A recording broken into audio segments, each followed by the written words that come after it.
واصحابہ الراشدین الکاملین اما بعد فاعوذ باللہ من الشیطان الرجیم بسم اللہ الرحمن الرحیم فافعلوا الخیر لعلکم تفلحون صدق اللہ مولانا العظیم۔ درود پاک پڑھی اللہم صلی علی سیدنا و مولانا محمد وعلی آل سیدنا و مولانا محمد مبارک وسلم وصلی علیہ۔ الصلاۃ والسلام علیک یا سیدی یا رسول اللہ وعلی آلک و اصحابک یا سیدی یا حبیب اللہ۔ الصلاۃ والسلام علیک یا رحمۃ للعالمین وعلی آلک و اصحابک یا خاتم النبیین۔ اللہ رب العزت کے کرم، فضل، لطف، عنایت اور مہربانی کا صدقہ امام الانبیاء، جان کائنات، فخر موجودات، تاجدار عرب و عجم، فخر بنی آدم و آدم، ہادی السبل، ختم رسول، آقا کل جناب محمد رسول اللہ صلی اللہ تعالی علیہ وآلہ وسلم نے زندگی کے ہر گوشے میں اپنی امت کی تعلیم و تربیت فرمائی ہے۔ آج کے ہمارے درس کا موضوع ہے خدمت خلق۔ اللہ تعالیٰ کی مخلوق کی خدمت کرنا، خیال رکھنا اور ان کے ساتھ اچھا سلوک کرنا، بھلائی کا ارادہ کرنا، کار خیر میں ان کے ساتھ معاونت کرنا، یہ اللہ تعالیٰ کے قرب کا ذریعہ ہے۔ مسلمان کی تعریف جو نبی پاک صلی اللہ علیہ وآلہ وسلم نے حدیث شریف میں فرمائی ہے وہ یہی ہے کہ المسلم من سلم المسلمون من لسانہ و یدہ، او کما قال علیہ الصلوۃ والسلام، فرمایا مسلمان ہے ہی وہ جس کے ہاتھ اور زبان کے ایذا سے دوسرا مسلمان محفوظ رہے، یعنی اس کا ہاتھ ظلم نہ اٹھے، کسی کو تکلیف نہ پہنچائے، اور پھر ساتھ یہ کہ اس کی زبان بھی کسی کو ایذا نہ دے، تکلیف کا باعث نہ بنے۔ جو شخص اپنے ہاتھ سے اور اپنے زبان کے ایذا سے دوسرے مسلمان کو محفوظ رکھتا ہے وہ کامل مومن اور مسلمان ہے۔ خدمت خلق یعنی اللہ تعالیٰ کی مخلوق کا خیال رکھنا، اس کی خدمت کرنا، داد رسی کرنا، ان کے ساتھ بھلائی کرنا، حسن سلوک کرنا اور اچھائی کا برتاؤ کرنا، یہ اللہ تعالیٰ کی معرفت کا ذریعہ ہے، اللہ تعالیٰ کے قرب کا واضح ذریعہ ہے۔ اس لیے کہ حدیث پاک میں آتا ہے الخلق عیال اللہ، کہ مخلوق اللہ کا عیال ہے۔ ظاہری طور پر اس کا ہم وہ کامل ترجمہ بھی نہیں کر سکتے، عیال چونکہ آل اولاد کو کہتے ہیں، اور اللہ تعالیٰ کی شان یہ ہے لم یلد ولم یولد، نہ وہ کسی کا باپ ہے نہ وہ کسی کا بیٹا ہے، وہ وحدہ لا شریک ہے، وہ بے نیاز ذات ہے، وہ ازلی ہے، ابدی ہے، سرمدی ہے، وہ کائنات کا خالق ہے، مالک ہے، رازق ہے، پالنہار ہے، پروردگار ہے۔ تو اب عیال ظاہری طور پر ترجمہ نہیں کر سکتے، مگر صوفیاء کرام نے اور محدثین نے اس کا یہ معنی بیان کیا جس طرح خاندان کے سربراہ کو اپنی اولاد سے پیار ہوتا ہے، اس سے کئی گنا بڑھ کر اللہ اپنے بندوں سے پیار کرتا ہے، اپنی مخلوق سے پیار کرتا ہے۔ تو لہٰذا بندوں کی خدمت، اللہ کی مخلوق کی خدمت، یہ اللہ تعالیٰ کی معرفت کا اور اللہ تعالیٰ کے قرب کا اور اللہ تعالیٰ کی رضا کا کامل ذریعہ ہے۔ حضرت ابن عمر رضی اللہ تعالیٰ عنہ روایت کرتے ہیں کہ ان رسول اللہ صلی اللہ علیہ وآلہ وسلم قال، بے شک رسول اللہ صلی اللہ تعالیٰ علیہ وآلہ وسلم نے ارشاد فرمایا کہ المسلم اخو المسلم، کہ مسلمان کا بھائی ہے، وہ اس پر ظلم بھی نہیں کرتا اور اس کی حق تلفی بھی نہیں کرتا۔ مسلمان کسی دوسرے مسلمان پر نہ ظلم کرتا ہے نہ اس کی حق تلفی کرتا ہے۔ من کان فی حاجت اخیہ کان اللہ فی حاجتہ، فرمایا جو بندہ اپنے مسلمان بھائی کی حاجت پوری کرنے میں لگا رہتا ہے تو اللہ رب ہو کر اس بندے کی حاجت کو پورا کر دیتا ہے۔ جب تک یعنی یہ کسی بندے کی حاجت، اس کی ضرورت پوری کرنے کے لیے یہ بندہ اپنی قوت صرف کرتا ہے، اپنی طاقت صرف کرتا ہے، اپنا ٹائم دیتا ہے، تو اس کی یہ مدد کرتا رہتا ہے۔ رب ہو کر اپنے اس بندے کی مدد کرتا ہے جو اس کی مخلوق کی مدد کرتا ہے۔ اور پھر فرمایا من کان فی حاجت اخیہ کان اللہ فی حاجتہ ومن فرج عن مسلم کربۃ فرج اللہ عنہا بہا کربۃ من کرب یوم القیامہ۔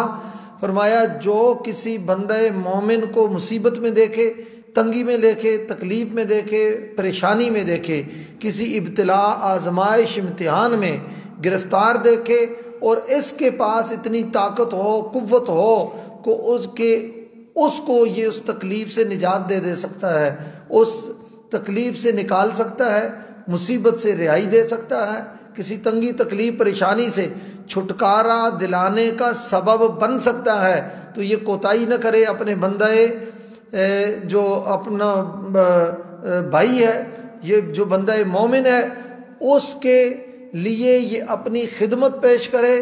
وہ اس کی دنیا کی کسی مشکل کو دور کرتا ہے، اللہ اس کے بدلے اس کی آخرت کی پریشانی کو دور کر دے گا، آخرت میں اس کی مشکل کو دور کر دے گا۔ یعنی اس کے دنیا کا یہ مسئلہ حل کرتا ہے، اللہ اس کی آخرت کا مسئلہ حل فرما دے گا۔ وہ دنیا میں اس کی تکلیف کو دور کرتا ہے، اللہ آخرت میں اس بندے کی تکلیف کو دور کر دے گا۔ وَمَن سَتَرَ مُسْلِمًا سَتَرَهُ اللَّهُ يَوْمَ الْقِيَامَةِ او کما قال نبی صلی اللہ علیہ وسلم۔ فرمایا جو کسی مسلمان کو کوئی اس میں عیب دیکھ کر، گناہ دیکھ کر، خطا دیکھ کر، کمی کجی کوتاہی دیکھ کر اس پر پردہ ڈال دیتا ہے، تو اللہ قیامت والے دن اس شخص کے گناہوں پر پردہ ڈال دے گا۔ اس پہ میں پہلے بھی بیان کر چکا ہوں کہ بندہ مومن کا یہ شیوہ نہیں ہوتا کہ وہ کسی کو گناہ دیکھے تو لذتیں لگا کے بیان کرے، کسی کا گناہ دیکھے تو چوکوں میں بیان کرے، چوراہوں میں بیان کرے۔ کئی لوگوں کی تو طبیعت یہ ہوتی ہے کہ کسی کی کمزوری ہاتھ آ جائے، وہ سمجھتے ہیں بہت بڑا خزانہ ہاتھ آ گیا ہے اور اس کا بٹن میرے ہاتھ آ گیا ہے، اور اس کو ذرا سی بات پر بلیک میل کرتے ہیں۔ یہ بندہ مومن کا شیوہ نہیں ہے، یہ نبی پاک صلی اللہ علیہ وسلم کے امتی کا یہ معیار نہیں ہے۔ کسی کا گناہ دیکھیں تو اس پر پردہ ڈالیں، اللہ اس کے گناہوں پر پردہ ڈالے گا۔ تو خدمت خلق اللہ کے قرب کا ذریعہ ہے، جو اللہ کی مخلوق کی خدمت کرتا ہے اللہ اس بندے پر کرم فرماتا ہے۔ اسی طرح ایک روایت میں آتا ہے کہ ایک محدث حدیث لکھ رہے تھے، اور حدیث لکھتے لکھتے انہوں نے قلم روکا، اور قلم روکنے کا سبب یہ ہوا کہ ایک مکھی پیاسی اڑتی ہوئی آئی اور قلم کے اوپر بیٹھی، اور قلم پہ جو سیاہی لگی ہوئی تھی اس کو چوسنے لگی، یعنی اس سیاہی کو پینے لگی۔ ظاہر ہے اب تو چونکہ بال پوائنٹ آ گئے ہیں، یہ کچی پنسلیں آ گئی ہیں، بچپن میں ہم انک پین سے لکھا کرتے تھے، اس سے پہلے پھر وہ سیاہی بنا کر قلم وغیرہ سے لکھا کرتے تھے۔ تو ظاہر ہے جب سیاہی گھولتے ہیں، پانی میں گھولتے ہیں، تو اس کا وہ ایک لیکوڈ ہوتی ہے، وہ قلم سے سیاہی ڈبو کر، سیاہی میں قلم ڈبو کر وہ حدیث لکھنے لگے۔ ظاہر ہے وہ قلم میں وہ سیاہی تھی، پانی تھا، تو مکھی نے دیکھا، وہ آ کر اس قلم پر بیٹھ گئی، اور قلم پر بیٹھ گئی، اور اس محدث نے ہاتھ روک لیا کہ یہ اللہ کی مخلوق ہے، پیاسی ہے، تو میں بعد میں لکھ لوں گا، کم از کم یہ اپنی ضرورت پوری کر لے۔ ان کے وصال کے بعد، ان کے فوت ہونے کے بعد کسی نے ان کو دیکھا، تو اللہ تعالیٰ نے ان کے ساتھ بخشش کا معاملہ کیا۔ پوچھنے والے نے اللہ نے آپ کو بنا، کس وجہ سے اللہ نے آپ کی مغفرت کا فیصلہ کیا؟ تو محدث فرماتے ہیں کہ میں حدیث لکھ رہا تھا اور قلم میں نے روکا ایک مکھی کو پانی پلانے کے لیے، اس ایک مکھی کو پانی پلانے کے لیے میں نے قلم روکا، تو اس مکھی نے پانی پیا۔ میری پوری زندگی کی عبادتیں، ریاضتیں، نیکیاں ایک طرف، علم کی خدمت ایک طرف، مگر اس مکھی جیسے چھوٹے ایک پرندہ کہہ لیں یا ایک جانور کہہ لیں، اس چھوٹے سے اس اللہ کی مخلوق کو پانی پلانے کی وجہ سے اللہ نے میری بخشش کا فیصلہ فرما دیا۔ اب مخلوق خدا کی خدمت یہ اللہ تعالیٰ کی معرفت کا ذریعہ بھی ہے اور یہ بخشش کا ذریعہ اور وسیلہ بھی ہے۔ حدیث پاک میں آتا ہے کہ ایک عورت صرف اس وجہ سے جہنم میں چلی گئی کہ اس نے اپنے گھر بلی کو باندھا اور باندھ کر رکھا اور اس کو نہ کھانا دیا نہ اس کو پانی دیا، اور اس بھوک کی وجہ سے وہ بلی مر گئی، تو اس بلی کو بھوکا مارنے کی وجہ سے وہ جہنم میں چلی گئی۔ عورت کے بارے میں آتا ہے، ایک روایت میں مرد کا بھی ذکر ہے، واللہ اعلم بالصواب۔ اور اسی طرح حدیث شریف میں آتا ہے کہ ایک فاحشہ عورت کہیں اپنے جو اس کا ڈیرا ہے، اڈا ہے، وہاں سے واپس جا رہی تھی تو شدت کی گرمی تھی۔ راستے میں اس نے دیکھا کہ ایک کتا گرمی کی شدت اور حدت سے زبان نکالے ہوئے ہے، ہانپ رہا ہے، زبان اس کی جبڑوں سے باہر نکل آئی ہے اور اس کو پانی میسر نہیں ہے۔ تو اس نے دیکھا کہ قریب کنواں ہے مگر رسی نہیں، پانی کیسے سے نکالے، پھر ڈول نہیں ہے، کیسے اس کو پانی نکال کے پلائے۔ تو اس عورت نے اپنے سر سے چادر اتاری۔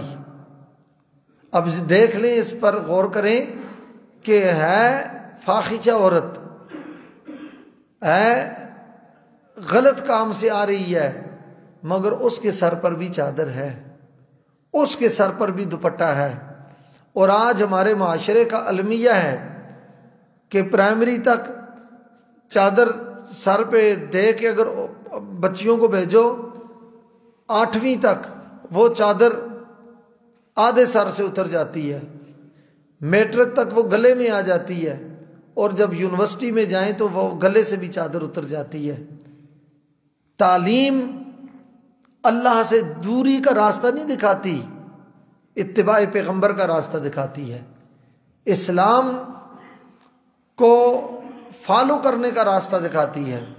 جس تعلیم میں اللہ کا خوف چلا جائے، رسول اللہ کی اطاعت چلی جائے، دین کا معیار چلا جائے، شریعت الاسلام اور دین سے دوری ہو جائے، وہ تعلیم باعث سے نجات نہیں ہے، وہ باعث سے اجر نہیں ہے۔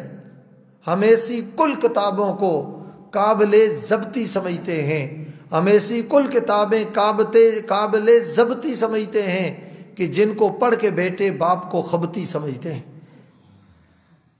ٹھیک ہے، وہ تعلیم تو روشنی ہے، تعلیم تو حیا ہے، تعلیم تو نور ہے، تعلیم تو بخشش ہے، تعلیم تو مغفرت ہے۔ اور علامہ اقبال رحمۃ اللہ تعالی علیہ نے اسی مغرب زدہ تہذیب و تعلیم کی شکایت کرتے ہوئے کہا تھا کہ ہم نے سوچا تھا کہ لائے گی ترقی تعلیم، ہم نے سوچا تھا کہ لائے گی ترقی تعلیم، کیا خبر تھی کہ چلا آئے گا الہاد بھی ساتھ، کیا پتہ تھا کہ اس تعلیم کے ساتھ ساتھ یہ بے دینی اور بے راہ روی بھی ساتھ آ جائے گی۔ تو تعلیم وہی اچھی ہے جو در مصطفیٰ کا طواف کرتے ہوئے نظر آتی ہے۔ تو بہرحال میں عرض کر رہا تھا کہ ایک فاحشہ عورت جا رہی تھی اور راستے میں اس نے کتے کو دیکھا کہ گرمی کی شدت اور حدت سے اپنی زبان نکالے ہوئے ہانپ رہا ہے۔ اب پاس کنواں تو ہے مگر ڈول نہیں، پانی کس سے نکالے، رسی نہیں، کس چیز سے پانی باہر لے کے آئے۔ تو اس نے اپنی چادر یا دوپٹہ جو سر پہ اوڑا ہوا تھا اس کو پھاڑ کر اس کی رسی بنائی، اور پھر اب برتن کوئی نہیں ہے، پھر اپنا موزہ جوتا نکالا، اس کے ساتھ اس نے اس کو کیا کنیکٹ کیا، یعنی گرا لگائی، اور موزہ نیچے کنویں میں ڈالا، پانی نکال کر اس کتے کو پلایا، اور کتے کو پانی پلانے کی وجہ سے رسول اللہ صلی اللہ علیہ وآلہ وسلم ارشاد فرماتے ہیں، یہ صحیح شتہ کی حدیث ہے، سرکار دو عالم صلی اللہ علیہ وآلہ وسلم فرماتے ہیں کہ اللہ کی مخلوق یعنی اس پیاسے کتے کو پانی پلانے کی وجہ سے اللہ نے اس فاحش عورت کی بخشش کا فیصلہ فرما دیا۔ کتے کا خیال رکھنے کی وجہ سے اللہ نے اس کے گناہوں کی طرف نہیں دیکھا، اپنی مخلوق کا خیال رکھنے کی وجہ سے اللہ نے اس کی بخشش کا فیصلہ فرما دیا۔ اب مخلوق سے پیار یہ کتنا بڑا اللہ کے قرب کا ذریعہ ہے۔ اگر کتے کی مدد کریں تو رب اتنا کرم کرتا ہے، تو کلمہ پڑھنے والے بندے مومن کی اگر مدد کرو تو رب کے کرم کے دروازے کتنے کھلتے ہوں گے، کتنا رب عنایت اور مہربانی فرماتا ہوگا۔ اسی طرح حدیث پاک میں آتا ہے کہ قیامت والے دن اللہ بندہ مومن کو روکے گا اور اس سے سوال کرے گا۔ سوال کیا کرے گا؟ رسول اللہ صلی اللہ تعالیٰ علیہ وآلہ وسلم ارشاد فرماتے ہیں، سوال یہ کرے گا، رب فرمائے گا کہ اے میرے بندے، میں بھوکا تھا، تو نے مجھے کھانا کیوں نہیں کھلایا؟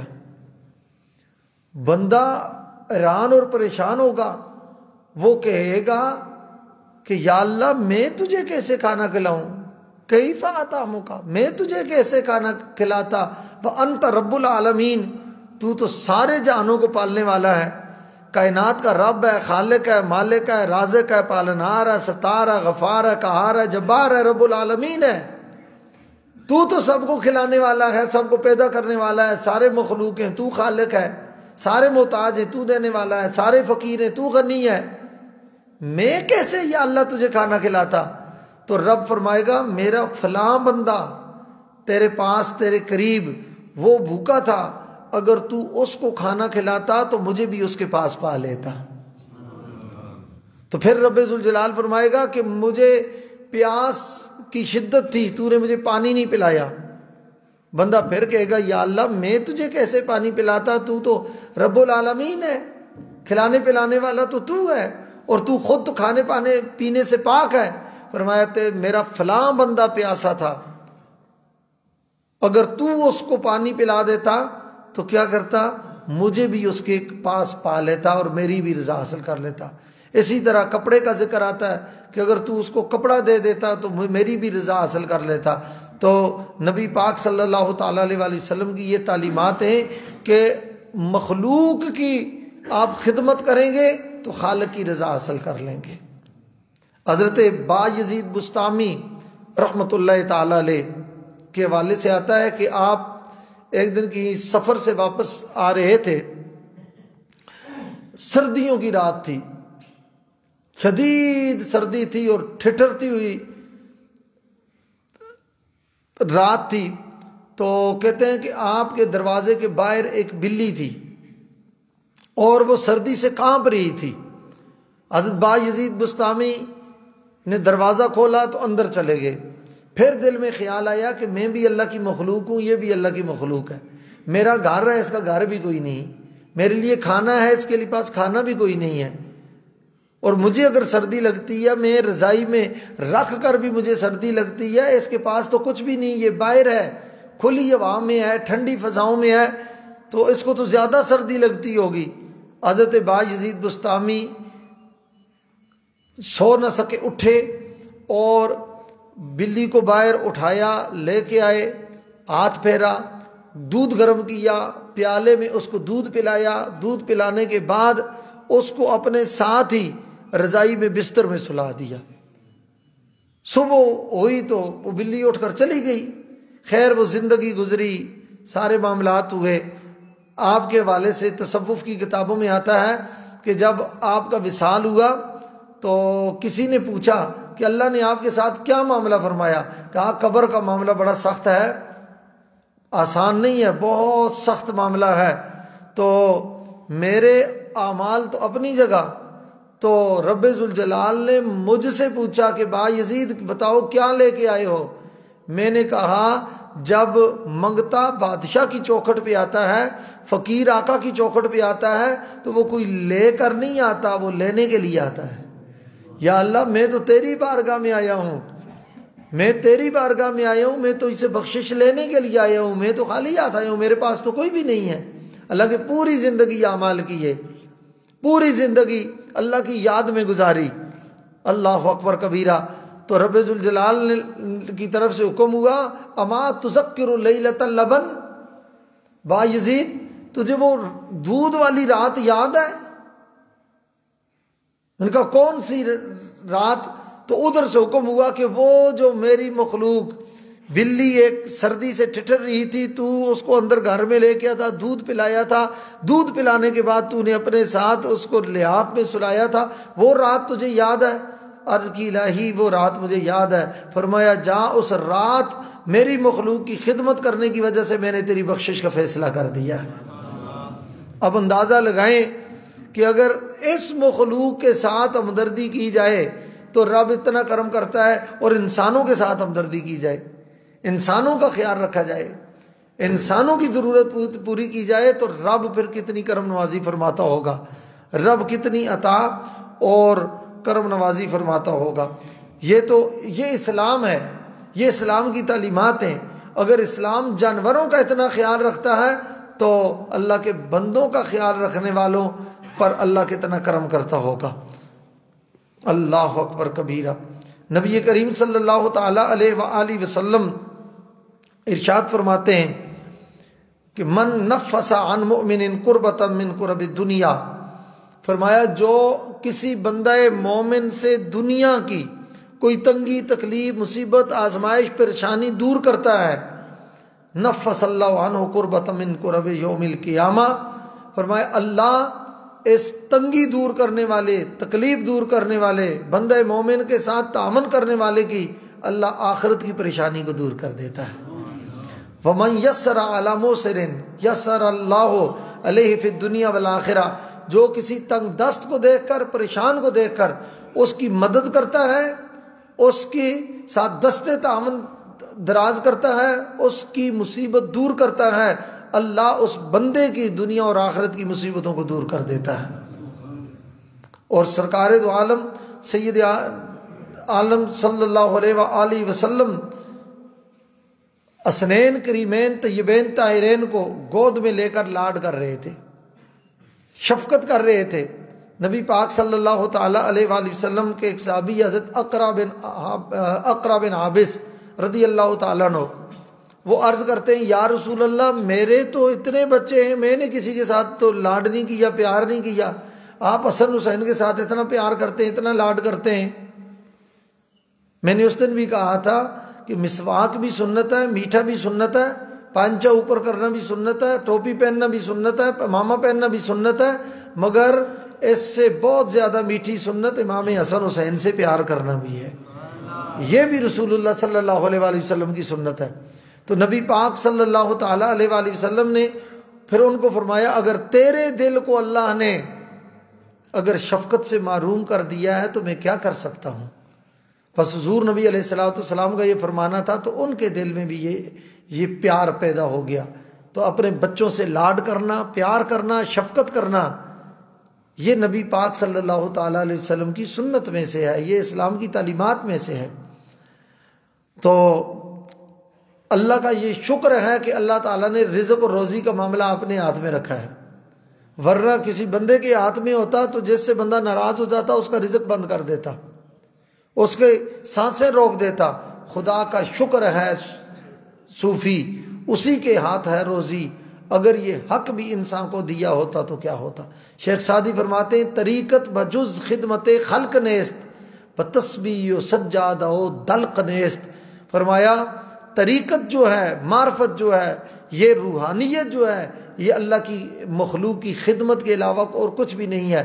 تسبیح، نماز، روزہ، زکوٰۃ، حج، یہ اعمال اپنے لیے ہیں، یہ اپنے لیے ہیں، اللہ کی مخلوق کے لیے فیضاں رسانی والی بات اور نفع رسانی والی بات یہ ہے کہ ان کی بہتری کا سوچا جائے، ان کو تعلیم فراہم کی جائے، ان کی تربیت کی جائے، ان کے لیے دین کی رہنمائی کی جائے، ان کی ضروریات کو پورا کیا جائے، ان کی پریشانیوں کو دور کیا جائے، اور ان کے کھانے پینے کا خیال کیا جائے۔ یہ اللہ کی مخلوق کے ساتھ جو پیار کرتا ہے، خالق اسے اپنا قرب عطا کر دیتا ہے۔ میں آخری بات کروں، حضرت سیدنا فاروق اعظم رضی اللہ تعالی عنہ نے ایک شخص کو بلایا اور کاتب کو بھی بلایا، فرمایا اس کے لیے فلاں علاقے کی گورنری لکھ دو، اس کو میں گورنر بناتا ہوں فلاں علاقے کا، وہ لکھ دو۔ تحریر لکھوا رہے ہیں کہ اچانک مسجد نبوی کے باہر سے ایک بچہ آیا، اپنا رشتہ دار نہیں تھا، پوتا نواسا نہیں تھا، کوئی اور بچہ تھا، دوڑ کر آیا، حضرت فاروق اعظم امیر المومنین کی گود میں بیٹھ گیا۔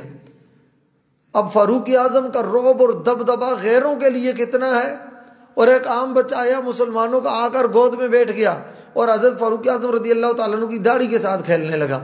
فاروق اعظم نے تحریر روکی اور اس بچے سے آپ نے لاڈ کیا، شفقت کی۔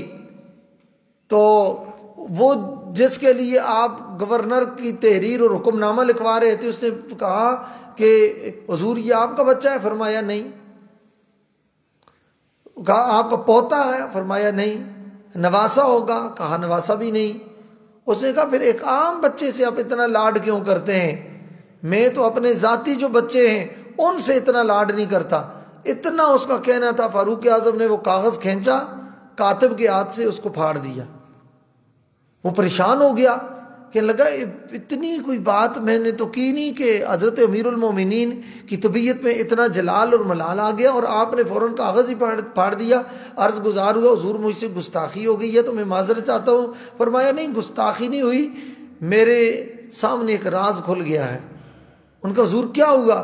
فرمایا میرے فوراً ذہن میں خیال آیا کہ جو اپنے میں تجھے گورنر بنا رہا ہوں، عامل بنا رہا ہوں، جو اپنے سگی اولاد پر شفقت نہیں کرتا وہ رسول اللہ کی امت پر کیا شفقت کرے گا؟ وہ نبی پاک صلی اللہ علیہ وسلم کی امت پر کیا شفقت کرے گا؟ اس کا مطلب ہے تیرے دل میں رحم اور شفقت والی بات نہیں ہے۔ میں اسی کو گورنر بناؤں گا جس کو رسول اللہ صلی اللہ علیہ وسلم کے امت کے ساتھ پیار ہوگا اور وہ شفقت کا اظہار بھی کرے گا۔